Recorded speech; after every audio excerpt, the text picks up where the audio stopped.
to yet another video at Saint Trending TV with the only Zimbabwean uncle. Uncle Saint is my name. Yes, so listen, if you are new to this channel, I can ask you to subscribe, turn on your notification bell so that whenever I upload a video, you will be notified. And it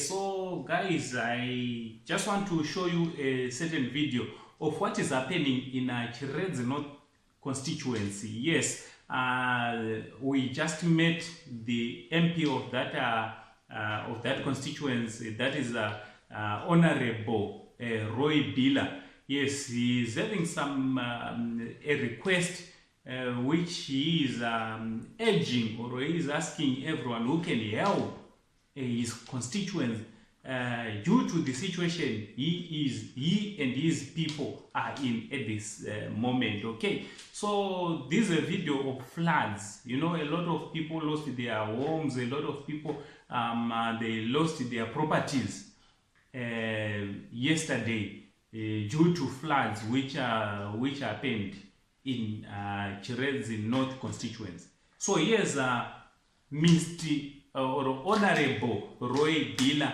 and these people making their request to the public and to all the private sectors. From Uncle Saint, that will make a video much love.